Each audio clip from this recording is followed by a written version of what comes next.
Graça e paz, meus irmãos. Eu estou colocando esse vídeo no YouTube. Ele faz parte das aulas da nossa turma de novos membros. Eu sou o pastor Guilherme, da Igreja Betel Torre.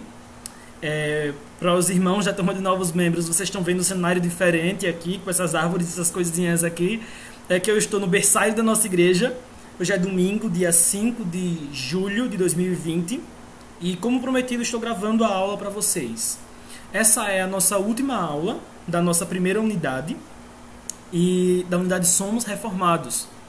E o tema dessa aula é Soli Deo Glória e Perseverança dos Santos. Nós estamos seguindo a nossa sequência. A apostila vai estar disponível para vocês no grupo da turma. Eu também vou colocar um link aqui na descrição do vídeo, caso alguém esteja assistindo esse vídeo e não seja da nossa igreja e queira acessar a apostila. Ela está disponível gratuitamente aqui no vídeo e também para os nossos alunos no grupo da turma. Sem mais delongas, vamos entrar no nosso conteúdo. É interessante destacar que nós chegamos então ao final da nossa primeira unidade, e esse é um marco muito importante para a nossa turma. Nós estamos chegando na sexta aula do nosso curso, é praticamente a metade, é a metade dele basicamente, porque a 13ª aula vai ser só a nossa confra. E até esse momento nós vimos 4 solas da Reforma Protestante. Nós vimos o primeiro sola, que é o sola Scriptura, que define a Bíblia como palavra de Deus e nossa única regra de fé e prática. Nós vimos o sola gratia, que apresenta a salvação que se dá unicamente pela graça, não é por obras, não é por mérito, não é por caridade. Nós batemos muito nessa tecla, vimos vários exemplos de outras religiões e outros grupos religiosos, até mesmo dentro do cristianismo, que diferem de nós, mas nós, como cristãos reformados, nós professamos isso, como protestantes nós professamos isso, porque até mesmo os cristãos que não são reformados, eles também creem nisso, que a salvação é unicamente pela graça. Nós vimos então o Solus Christus, que é o terceiro sola, que nos apresenta Jesus como Deus e único e suficiente mediador entre a criação e o Criador. Nós não acreditamos nos santos, nos mártires, nós não acreditamos nos espíritos evoluídos, seja lá o que foi isso, em anjos como mediadores. Não. O único mediador que nós temos é entre nós e o nosso Criador, é Jesus Cristo, que é Deus e que é homem. Essa foi uma aula muito importante para a gente, foi muito especial. Foi a mais longa que nós tivemos até agora. Nós terminamos, era quase 6 horas da tarde. E nós nos emocionamos juntos, não foi? Refletindo sobre a grandiosidade da pessoa de Cristo, do seu sacrifício. E o último sola que nós vimos, o quarto, foi o sola fide, que apresenta a fé como um dom de Deus e o único meio para se obter a salvação. Nessas aulas até agora nós também vimos as 4 primeiras pétalas da tulipa. A tulipe, nós vimos a depravação total. Os pecadores são como os mortos, são inimigos de Deus, estão separados do seu Criador. Eles não querem e não podem escolher a Deus, eles não podem salvar a si mesmos. E basicamente nós definimos nesse ponto que livre-arbítrio não existe. Ele estava escrito bem grande na nossa apostila, livre-arbítrio não existe. Na segunda pétala da tulipa, nós vimos a eleição incondicional. E nós, nesse ponto, observamos que Deus soberanamente predestinou algumas pessoas à salvação. Foi nessa mesma aula que nós estudamos sobre a doutrina da soberania exaustiva. E nós definimos que ela é exaustiva, não porque ela é cansativa, obviamente, mas porque ela se estende, tem a ver com o seu tamanho.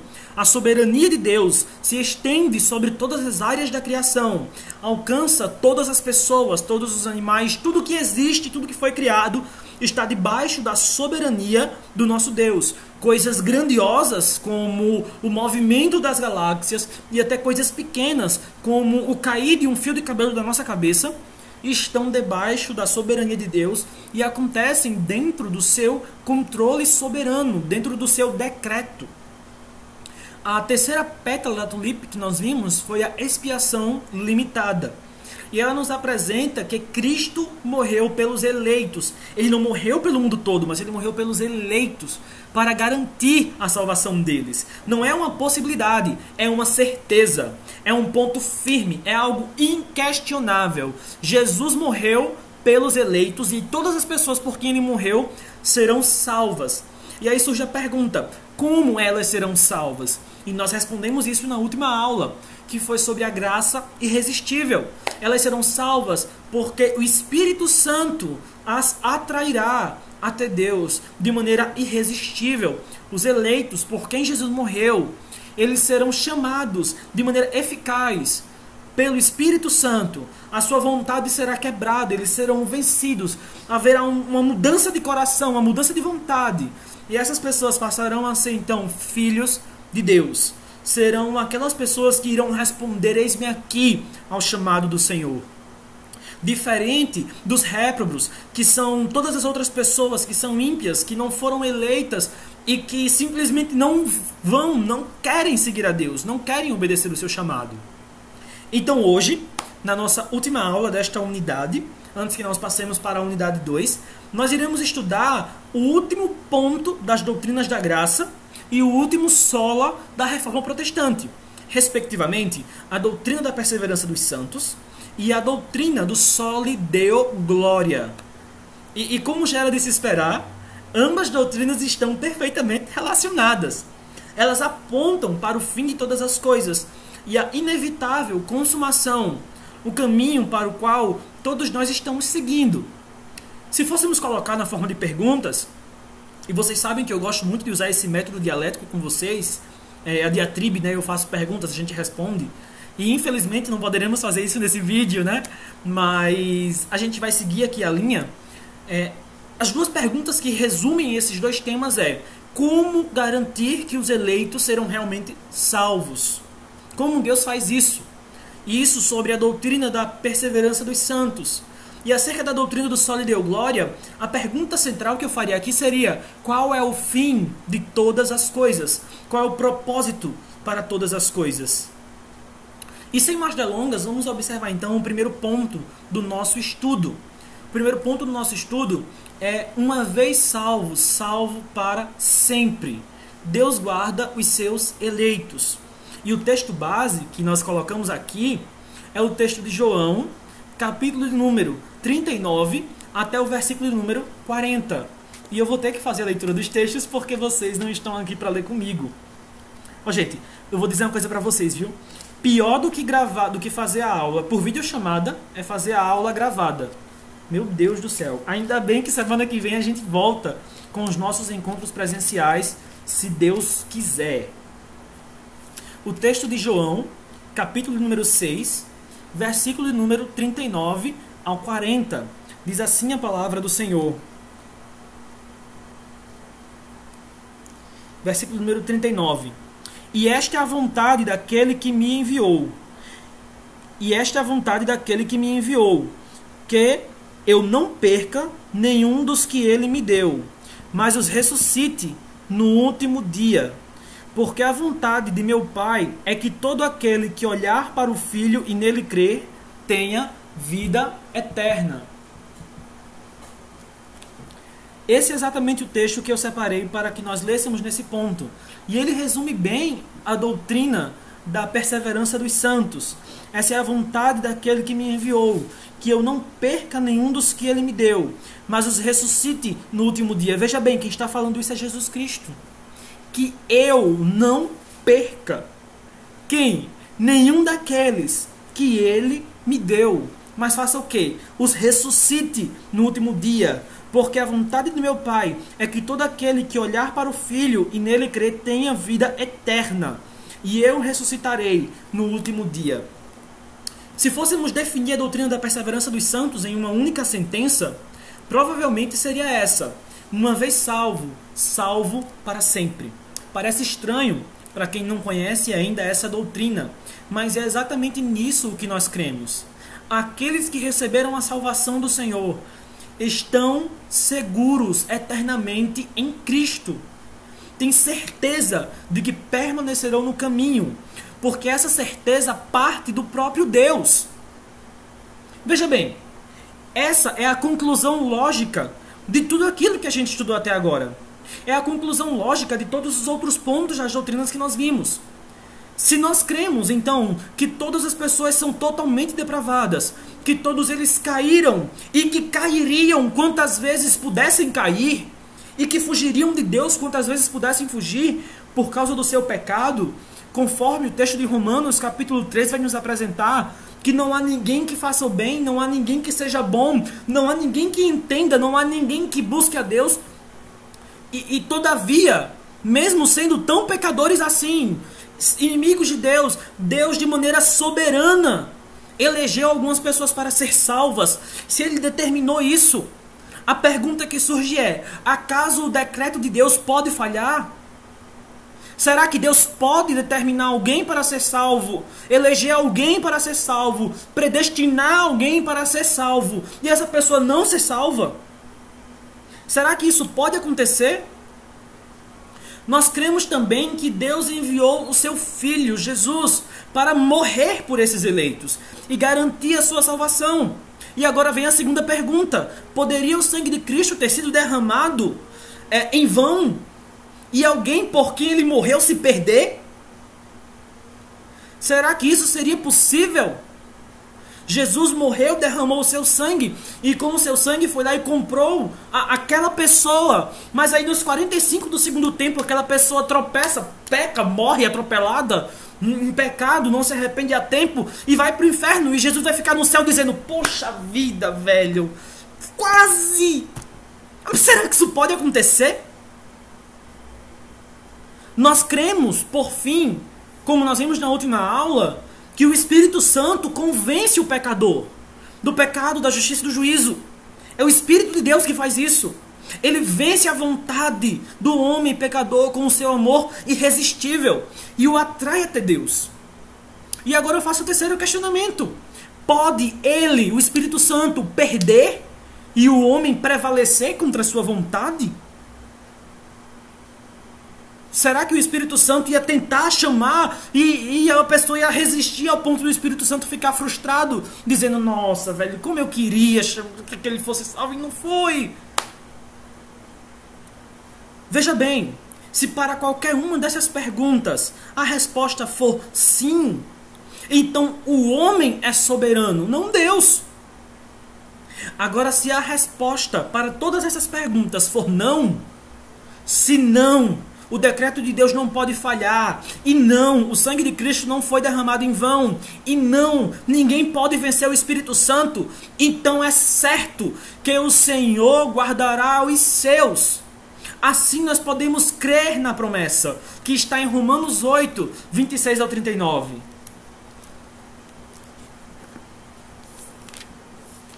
Romanos capítulo 8, do verso 26 ao 39.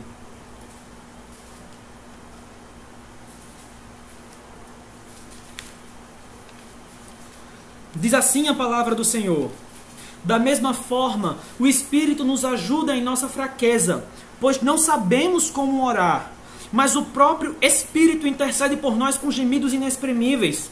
E aquele que sonda os corações conhece as intenções do Espírito, porque o Espírito intercede pelos santos de acordo com a vontade de Deus.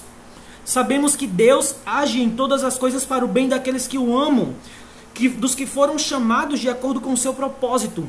Pois aqueles, preste atenção nisso, pois aqueles a quem ele de antemão conheceu, também os predestinou para serem conforme a imagem do seu Filho, a fim de que ele seja o primogênito dentre muitos irmãos. E aos que predestinou também chamou, e aos que chamou também justificou, e aos que justificou também glorificou. Que diremos, pois, diante dessas coisas? Se Deus é por nós, quem será contra nós? Aquele que não poupou o seu próprio Filho, mas o entregou por todos nós, como não dará juntamente com ele e de graça todas as coisas? Quem fará alguma acusação contra os escolhidos de Deus? É Deus quem os justifica. Quem os condenará? Foi Cristo que morreu e mais, que ressuscitou, e está à direita de Deus, e também intercede por nós. Versículo 35 do Romanos 8. Quem nos separará do amor de Cristo? Será tribulação, angústia, ou perseguição, ou a fome, ou nudez, ou perigo, ou espada? Como está escrito: por amor de ti enfrentamos a morte todos os dias. Somos considerados como ovelhas destinadas ao matadouro. Mas em todas essas coisas somos mais que vencedores, por meio daquele que nos amou. Pois estou convencido que nem a morte, nem a vida, nem os anjos, nem os demônios, nem o presente, nem o futuro, nem quaisquer poderes, nem altura, nem profundidade, nem qualquer outra coisa na criação será capaz de nos separar do amor de Deus, que está em Cristo Jesus, nosso Senhor. Percebe que quando ele fala que nada pode nos separar do amor de Deus que está em Cristo nosso Senhor, nós estamos inclusos. Nem nós podemos nos separar desse amor. Nem a morte, nem a vida, nem os anjos, nem força, nem nada na criação. Nada. Ninguém pode vencer o Espírito Santo. Ninguém pode prevalecer contra a sua vontade. Ninguém pode superá-lo. Quando ele decide salvar, ele salva. E aquele quem ele salva, ele preserva. Esse é o ponto. Ele preserva os seus eleitos. E talvez você esteja se perguntando, mas e a perca da salvação? Mas essa é exatamente a boa notícia da doutrina da perseverança dos santos. A salvação não se perde. E obviamente, isso não é mérito do homem, mas de Deus, que no processo da santificação preserva o seu eleito para a vida eterna. E só abrindo um parêntese aqui, se você estiver acompanhando na nossa apostila, você vai ver que a salvação não se perde é uma frase que está aqui enorme, bem grande, porque esse é um ponto central dessa doutrina. Esse é um ponto inquestionável, é um ponto muito forte dela. Nós não acreditamos que alguém pode perder a sua salvação.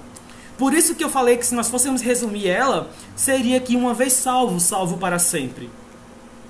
Mas voltando ao que eu estava dizendo, que no processo da santificação, é Deus quem preserva o seu eleito para a vida eterna. A gente observa isso até mesmo no Antigo Testamento. A promessa que Deus fez através do profeta Jeremias, capítulo 32, versículo número 40, vai dizer exatamente isso. Farei com eles uma aliança permanente, jamais deixarei de fazer o bem a eles. E olha só o finalzinho do versículo. E farei com que me temam de coração, para que jamais, jamais se desviem de mim. Nossa, é Deus quem faz isso. E se por acaso vocês me verem olhando para outro lugar, gente, não estou ficando louca, porque tem algumas pessoas assistindo a aula aqui com a gente presencialmente. E isso é garantido então pelo poder do Espírito Santo. Deus garante pelo poder do Espírito que esse eleito não vai cair em desgraça permanentemente. Ele pode até tropeçar, mas ele não vai ficar no chão. Mas que esse eleito irá perseverar até o fim. Ainda no Antigo Testamento, vejam o texto de Ezequiel, do profeta Ezequiel, capítulo número 36. Livro do profeta Ezequiel, capítulo número 36, verso 27. É basicamente a mesma promessa que ele fez através de Jeremias, só que agora tem um elemento novo que é inserido. Vejam o verso 27. Diz assim a palavra do Senhor: porei o meu espírito. Esse é um novo elemento que é inserido, que agora Deus está explicando como é que ele faz o processo da perseverança dos santos. Porei o meu espírito em vocês e os levarei, por meio de quem? Do Espírito, a agirem segundo os meus decretos e a obedecerem fielmente as minhas leis. Deus está fazendo essa promessa nesse momento, através do profeta Ezequiel, especialmente ao povo de Israel. Um povo que constantemente tentava seguir a lei, tentava obedecer, tentava cumprir os mandamentos, mas simplesmente não conseguia. E eles não conseguiam cumprir a lei e os mandamentos por causa da natureza pecaminosa. Porque eles não tinham o Espírito Santo. E porque a lei de Deus é impossível de ser cumprida por um ser humano comum. Ela é perfeita e nós não somos. Somos totalmente depravados. E então Deus faz essa promessa, que no momento que ele executar a sua salvação através do Messias, ele então aplicará essa salvação por meio do seu Espírito no coração dos seus eleitos, que eles não poderão mais se desviar. Eles não poderão mais cair. Isso também, preste atenção, não significa que os eleitos podem viver dissolutamente, pecando à vontade, fazendo o que quiser, que vai ser salvo de todo jeito. Alguns católicos e algumas pessoas de outras vertentes teológicas até nos acusam disso. Dizendo, já que é assim, já que eu não posso perder a minha salvação, eu vou fazer o que eu quiser agora e pronto, e acabou-se. Mas não é assim. Todo o capítulo de Romanos 6, que vocês já leram, nós já passamos para que vocês lessem, todo esse capítulo deixa bem claro que o verdadeiro eleito não vai fazer isso. Especialmente os versículos 17 e 18 de Romanos 6. Vai falar exatamente isso. Os versículos 17 e 18, eles vão dizer assim. Deixa eu abrir aqui. Vocês foram libertados do pecado e tornaram-se escravos da justiça. Ô gente, eu estava lendo 18, versículo 17. Mas graças a Deus, porque embora vocês tenham sido escravos do pecado, passaram a obedecer de coração a forma de ensino que lhes foi ensinada. Vocês foram libertados do pecado e tornaram-se escravos da justiça. Os versos iniciais do capítulo 6, eles vão dizer ainda assim: que diremos então? Continuaremos pecando para que a graça aumente? De maneira nenhuma. Nós, os que morremos para o pecado, como podemos continuar vivendo nele? Ou vocês não sabem que todos nós que fomos batizados em Cristo Jesus, fomos batizados em sua morte? Portanto, fomos sepultados com ele na morte por meio do batismo, a fim de que, assim como Cristo foi ressuscitado dos mortos mediante a glória do Pai, também nós vivamos uma nova vida. Deste modo, não é que o eleito ele vai viver a vida que ele quiser, toda desmantelada, virada no dedéu, e ainda assim vai ser salvo. E também não quer dizer que o eleito, no dia que ele tropeçar e pecar, ele vai perder a sua salvação. Quer dizer então que o eleito, ele não quer pecar, ele não vive em pecado, e quando ele peca, Deus é fiel e justo para lhe perdoar e purificar de toda injustiça. Os eleitos, eles se apegarão tão firmemente a Cristo que coisa alguma os tirará dele. E ainda que caiam, se reerguerão e recomeçarão a caminhada a passos firmes. O texto de Provérbios 24:16 fala exatamente isso, que ainda que o justo caia 7 vezes ele se reerguerá e continuará a caminhada, diferente do ímpio, que cai uma vez, fica prostrado e dali a ladeira abaixo. Dali a ladeira abaixo. E agora nós vamos para o segundo ponto do nosso estudo, que é então apostasia, o joio no meio do trigo. E o texto que eu separei para esse tópico foi o texto de 1 João, capítulo 2, verso 19. E sobre o que nós tratamos aqui? É que acontece que a realidade muitas vezes parece demonstrar o contrário daquilo que eu estou falando. Pois muitos do que inicialmente parecem crer na palavra de Deus, e às vezes vivem anos dentro da igreja, acabam praticando pecados terríveis, caindo de maneira irremediável da graça e jamais retornando. Eles morrem em rebeldia contra Deus. O que as Escrituras afirmam acerca destas pessoas? De maneira bem simples, é que elas nunca foram salvas. Olha o texto que eu separei aqui, 1 João 2,19. Deixa eu abrir. 1 João 2,19 diz assim a palavra do Senhor: eles saíram do nosso meio, mas na realidade não eram nossos, pois se fossem dos nossos, teriam permanecido conosco. O fato de terem saído mostra que nenhum deles era dos nossos. Ou seja, aqueles que caíram de maneira irremediável da fé, que viveram e morreram separados de Cristo, é porque na prática eles nunca foram salvos. E agora, fazendo uma paráfrase aqui, um jogo com o texto de Hebreus capítulo 6, acontece que eles foram iluminados, mas não foram regenerados. Eles provaram o dom celeste da Eucaristia, da ceia do Senhor, eles provaram a graça de Deus, mas eles não foram unidos a Cristo. Eles participaram de maneira breve da presença do Espírito Santo e da dádiva que ele ministra sobre a igreja, mas eles não foram batizados no Espírito Santo. Eles não foram habitados pelo Espírito Santo. E a aula da semana que vem nós vamos falar sobre o batismo no Espírito Santo. Semana que vem. Vai ser só sobre esse assunto.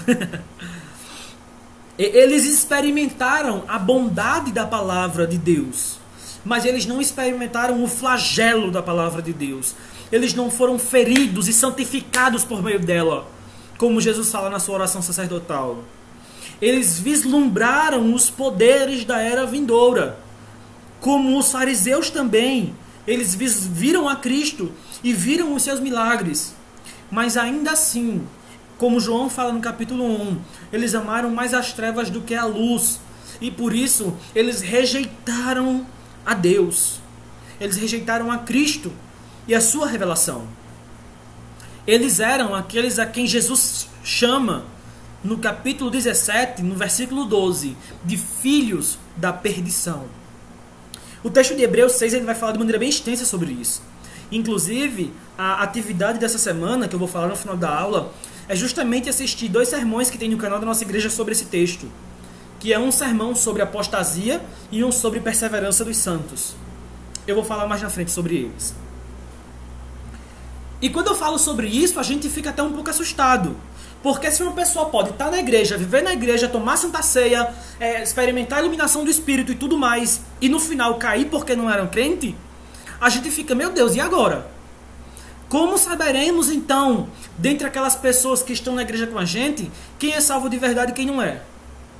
Como nós vamos saber disso? E a resposta para essa pergunta é que não saberemos. Não saberemos.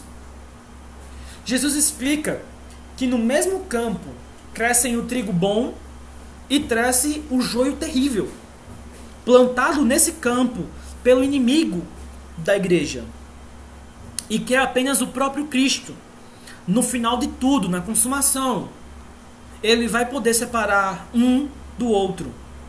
E esse é o texto de Mateus 13, que Jesus vai falar a parábola do joio e do trigo. É dessa forma que a igreja se desenvolve. Dentro dessas paredes aqui, no meio da nossa comunidade, tem todo tipo de gente. Tem eleito e tem réprobo.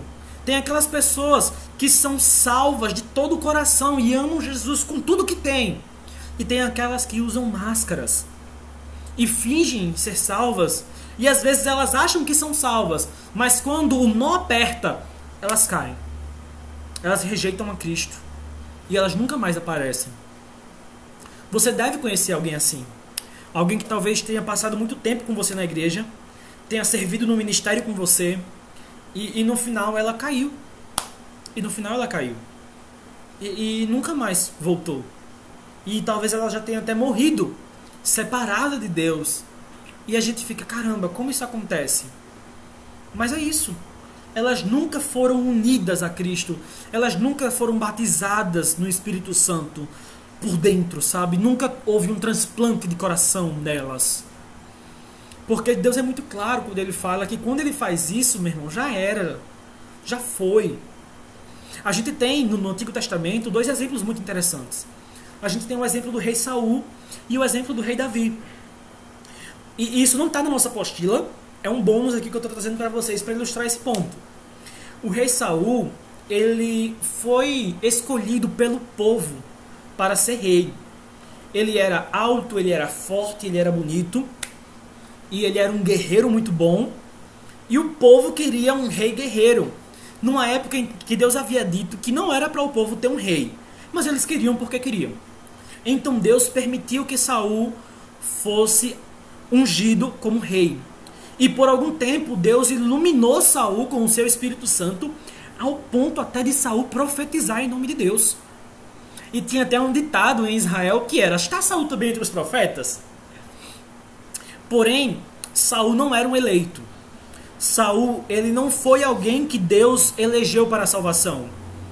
E então Saul pecou contra Deus. ele desobedeceu a Deus de maneira terrível, e Deus enviou o profeta Samuel até Saul para dizer que o havia rejeitado para sempre. É uma cena muito triste em que o rei Saul se joga em Samuel, pega as abas do vestido dele, e o profeta puxa a roupa e a roupa rasga.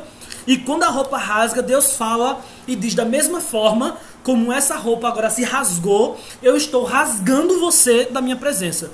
Eu estou separando você da minha presença para sempre e estou rasgando o trono de Israel da sua mão.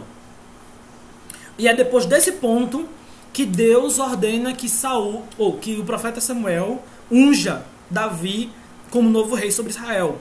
E é interessante que o Espírito de Deus, que antes iluminava Saul para que ele fosse rei sobre Israel, se afasta, e assuste-se com isso. O próprio Deus permite que demônios vão e apossem-se de Saul e o enganem e passem a atormentá-lo.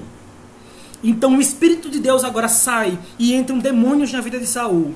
E Saul, depois disso, ele entra numa ladeira abaixo de rebeldia, de pecado contra pecado, a ponto dele procurar uma bruxa, uma necromante, uma feiticeira, para tentar invocar o espírito de Samuel dos mortos, e depois disso, ele se suicida. Tão profunda foi a queda de Saul. Tão profunda foi a queda de Saul. Mas a gente tem um outro exemplo, que é o exemplo de Davi. No caso de Davi, Deus foi lá e escolheu Davi. Deus pegou o profeta e mandou o profeta Samuel até Davi. E de todos os filhos de Jessé, Deus disse para Samuel que havia escolhido Davi como seu ungido. E então Davi começa um processo de caminhada. Ele escreve salmos, ele se torna rei sobre Israel eventualmente. E ele é um homem muito crente. Ele é um homem muito justo, muito fiel a Deus. A própria palavra diz que Davi era um homem segundo o coração de Deus. Mas Davi também cai. Da mesma forma como Saul caiu, Davi também caiu. Davi, ele comete adultério com Batseba, ele mata o esposo dela e gera um filho com ela.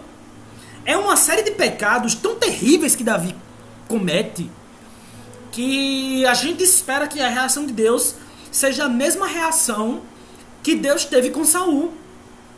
Seja o mesmo processo em que Deus enviasse o profeta para ir até o rei Davi e o expulsasse da sua presença. Mas não. Deus envia o profeta Natan até Davi, e o profeta Natan chama Davi ao arrependimento, e Deus, ele moe o coração do rei Davi. Por isso que nós temos o Salmo 51 na Bíblia, leia depois. E então Davi se arrepende do seu pecado, e Deus vai lá e perdoa Davi e restaura Davi. E se a gente ver a galeria dos heróis da fé, Davi está lá. E depois disso, Davi então persevera até o fim e morre como um homem de Deus santo. A mesma coisa aconteceu com o filho dele, Salomão. Salomão começa como um homem de Deus, um homem justo, e depois Salomão cai em pecado terrivelmente. Ele passa a adorar outros deuses, ele casa com 700 mulheres. Pense no cara para gostar de mulher. Isso sem contar as 300 concubinas que ele tinha. Era um furdúncio a vida de Salomão, uma coisa terrível. Mas no final da sua vida, Deus o confronta de tal forma que ele reconhece que a vida não vale a pena longe de Deus. E por isso nós temos o livro de Eclesiastes. E o livro de Eclesiastes é Salomão contando as experiências dele. Que ele viveu uma vida desmantelada e que ele percebeu que nada dessa vida fazia sentido. E que no final ele diz: olha, nada faz sentido, tudo é vaidade, só uma coisa importa: temer a Deus. Este é o princípio da sabedoria. Viva a vida como você quiser, mas lembre-se que no final Deus lhe pedirá contas. E esta é a sabedoria, que temamos a Deus. Poxa vida, velho. E assim a gente percebe como funciona esse processo. E voltando ainda para o assunto, meu Deus, eu fui muito longe, né? Voltando para o ponto que a gente estava, se a gente não tem como separar o joio do trigo, como a gente então vai conviver em igreja? Vai ser o que? De bolo, casa da mãe Joana, todo mundo entra, todo mundo fica e a gente não vai fazer nada? Não. Jesus nos acautela de dois tipos de pessoas.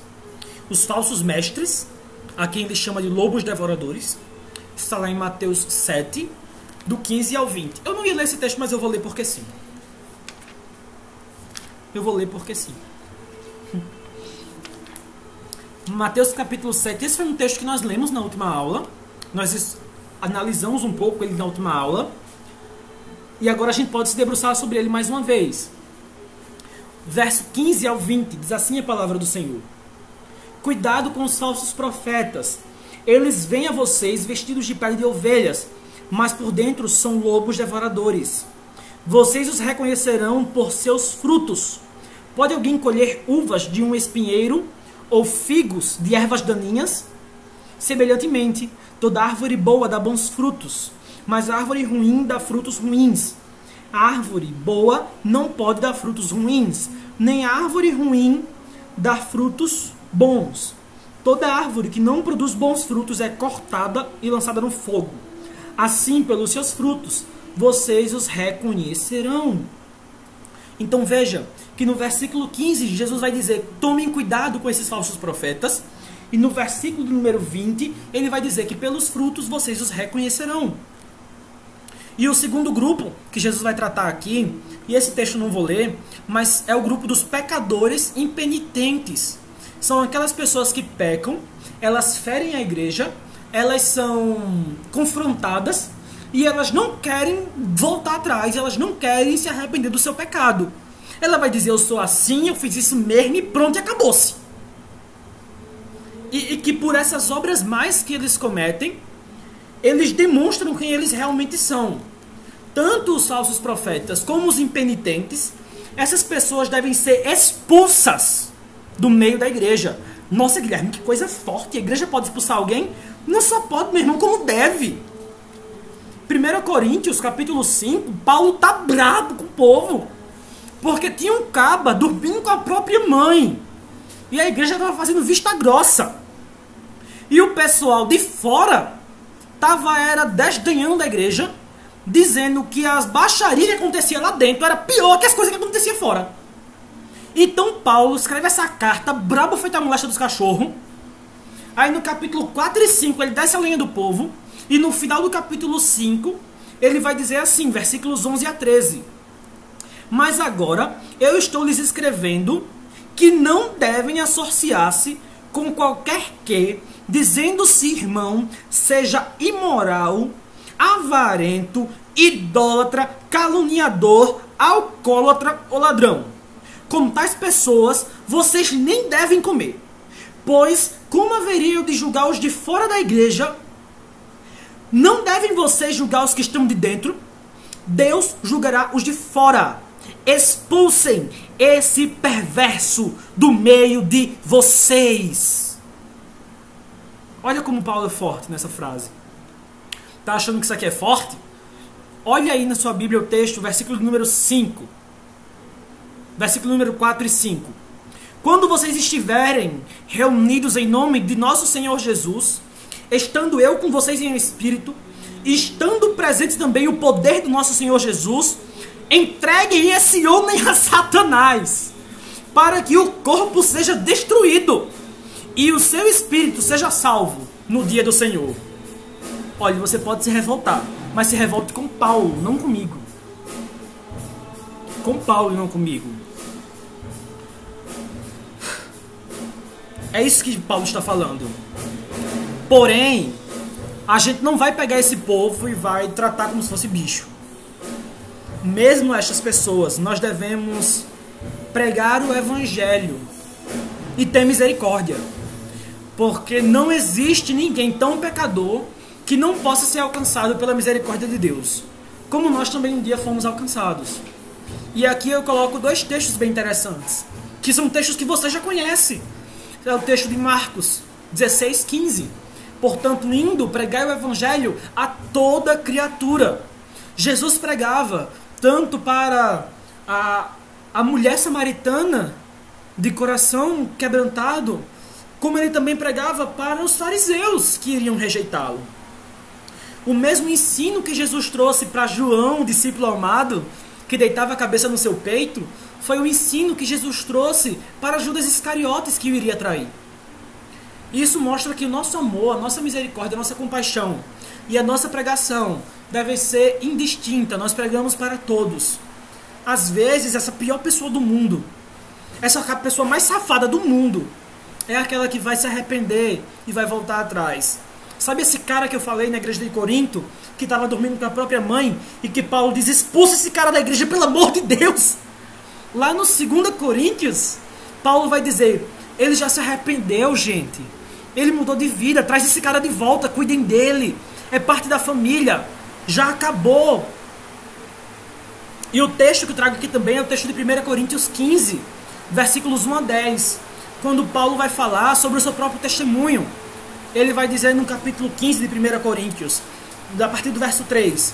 O que primeiramente recebi foi o que lhes transmiti, que Cristo morreu pelos nossos pecados, conforme as Escrituras. Foi sepultado e ressuscitou o terceiro dia, conforme as Escrituras. E apareceu primeiro a Pedro. E depois, e ele começa a dizer para quem Jesus apareceu. E no final ele vai dizer, apareceu também a mim, como um que nasceu fora de tempo. E eu nem deveria ser chamado apóstolo, porque eu persegui a igreja de Deus. Mas pela graça de Deus, sou o que sou. Olha que coisa linda. Paulo, de perseguidor do evangelho, foi alcançado pela graça de tal forma que ele se tornou um apóstolo. E talvez o maior dos apóstolos. Foi o que mais plantou a igreja. Foi o que teve o maior trabalho missionário. Deste modo nós entendemos, então, que aqueles que a quem Jesus chamou, eles vão perseverar até o fim. E aqueles que caem no meio do caminho e não voltam atrás, eles não eram salvos. E nós devemos então tratá-los como ímpios, como pecadores, e pregar o evangelho para eles em amor, para que eles possam então ser alcançados também pelo nosso Deus. E agora vamos para o último ponto do nosso estudo, que é o terceiro ponto, o fim de tudo, a glória de Deus sobre a obra redentora. E é então o sol lhe deu glória. E o texto que eu separei não poderia ser outro, é um texto que eu acho que está em todos os nossos estudos, que é o texto de Romanos 11, 32 a 36, que vai dizer, ó profundidade das riquezas, tanto da sabedoria como do conhecimento de Deus. Quão insondáveis são os seus juízos, e quão inescrutáveis os seus caminhos. Quem, pois, conheceu a mente do Senhor? Quem foi o seu conselheiro? Quem lhe deu primeiro para que ele fosse retribuído? Porque dele, e por ele, e para ele, são todas as coisas. Glória, pois, a ele, eternamente. Amém. E qual o propósito final de tudo isso? Ora, o mesmo de tudo na criação.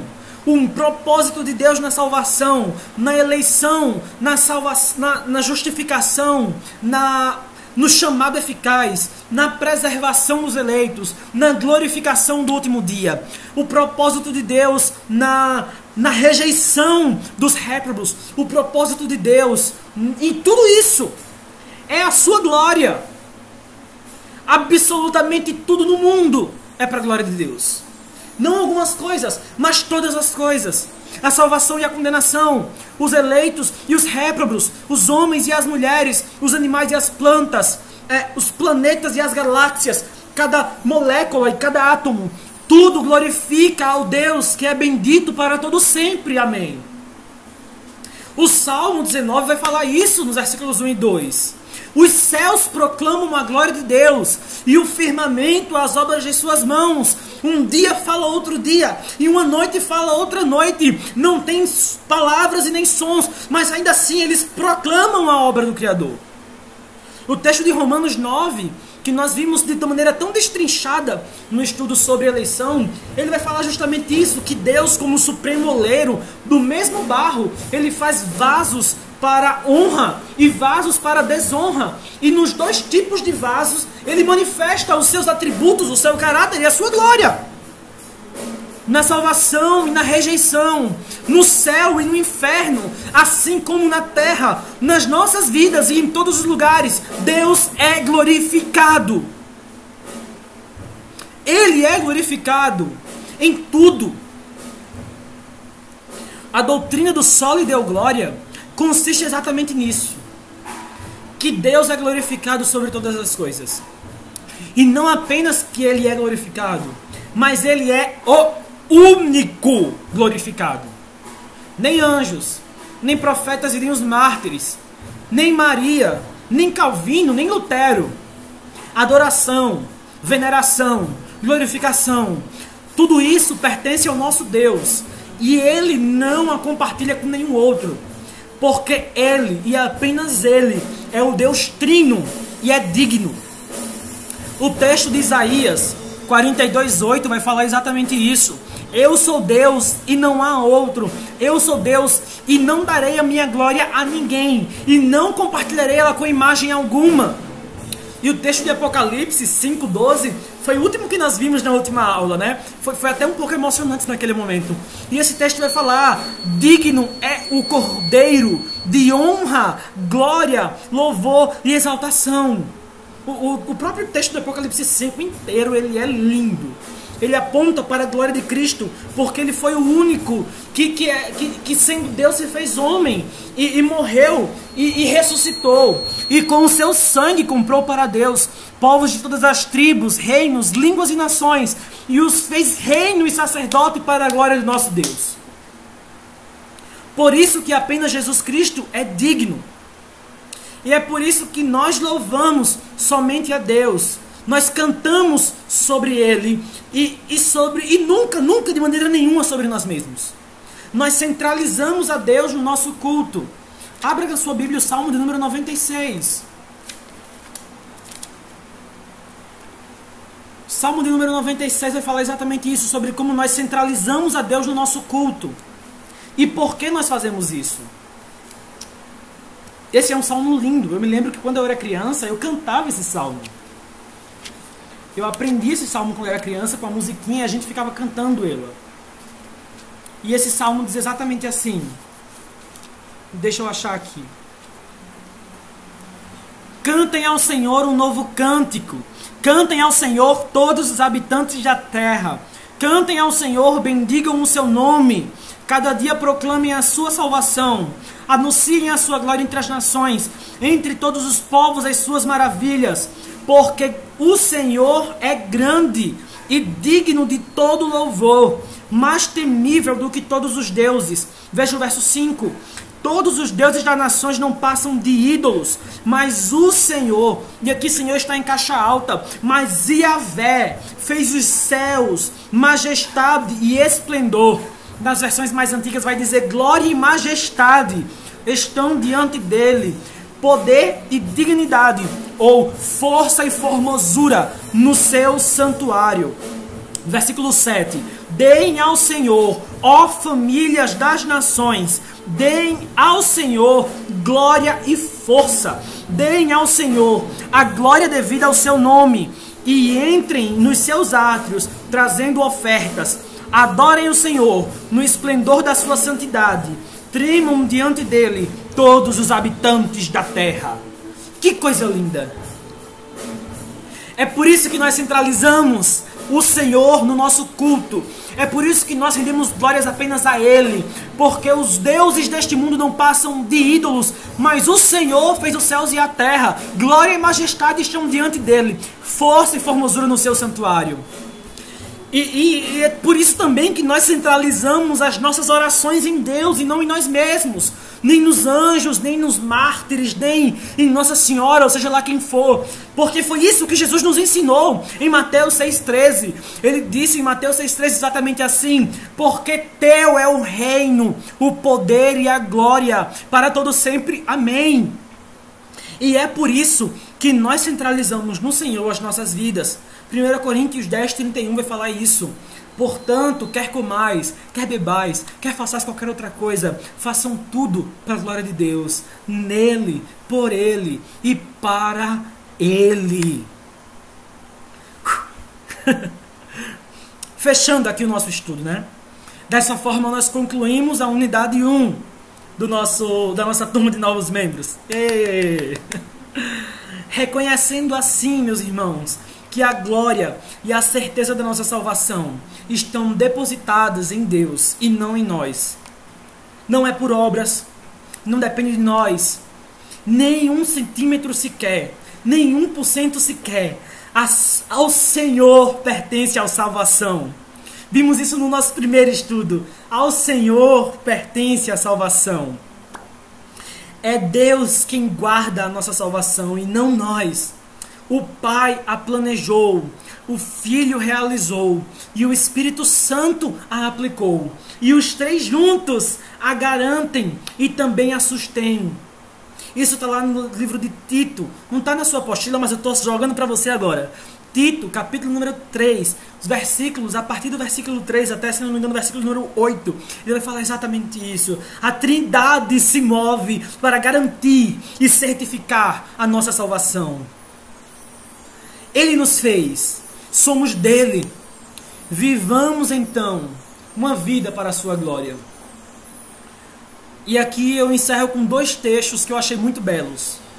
O Deus de paz, que pelo sangue da aliança eterna trouxe de volta dentre os mortos o nosso Senhor Jesus, o grande pastor das ovelhas, os aperfeiçoe em todo o bem para fazerem a vontade dele, e opere em nós o que lhe é agradável, mediante Jesus Cristo, a quem seja glória para todo sempre. Amém. Hebreus 13, 20 e 21. E o último texto que eu vou ler agora é de Efésios 3, 20 e 21 também, que diz assim: aquele que é capaz. E esse texto eu acho que ele fecha todos os nossos estudos até agora. Aquele que é capaz de fazer infinitamente mais do que tudo o que pedimos ou pensamos, de acordo com o seu poder que atua em nós. A ele seja a glória na igreja e em Cristo, por todas as gerações e para todo sempre. Amém. Amém. Este é o fim do nosso estudo. E como eu disse inicialmente, a tarefa da semana vai ser assistir os 2 sermões que estão no canal da igreja, daqui no canal da igreja Betel Torre. O link vai estar aqui na descrição do vídeo e também vai estar na apostila que vocês vão receber, os textos de Hebreus capítulo 6. Nós fizemos no ano de 2019 uma série de estudos em nossa igreja, de pregações, no livro de Hebreus. E aí o capítulo 6 foram 2 pregações, uma sobre apostasia e uma sobre perseverança dos santos. E aí vocês assistam as 2. Uma foi com o pastor Inácio Neto e a outra foi com eu. Eu. Nas nossas referências da semana, vocês vão ter ali um artigo do pastor Gidiel Câmara. Ele é da Igreja Presbiteriana, da 8ª Igreja Presbiteriana. O link vai estar lá. E a recomendação de livro dessa semana é esse daqui: A Paixão de Deus por Sua Glória. Não sei se vai dar para vocês verem ou se vai aparecer ao contrário. Eu não vou editar esse vídeo, então se tiver ao contrário, vai ficar ao contrário. Mas esse é um livro do John Piper. É muito bom. Ele traz um artigo do Jonathan Edwards. E Jonathan Edwards foi bom, né? Jonathan Edwards. E esse artigo é justamente o fim para o qual Deus criou o mundo. Foi com base nesse livro aqui que eu fiz a 3ª parte do nosso estudo, que é o fim de todas as coisas, a glória de Deus na obra da redenção. John Piper é maravilhoso, nós já vimos ele várias vezes aqui nos nossos estudos. Não tem mais nenhum o que falar. Eu acho que por hoje é só. Que Deus abençoe a sua vida. Assiste esse estudo, compartilhe com outras pessoas. Se você é um irmão da nossa igreja que está assistindo esse estudo da turma de novos membros, manda um sinal lá no grupo que assistiu, ou comenta alguma coisa, faz algum sinal só para eu saber que você assistiu. A apostila está no link aqui embaixo, está também no grupo da turma, e vá orar. Terminou de assistir o estudo, vá orar. Que Deus abençoe vocês. Amém.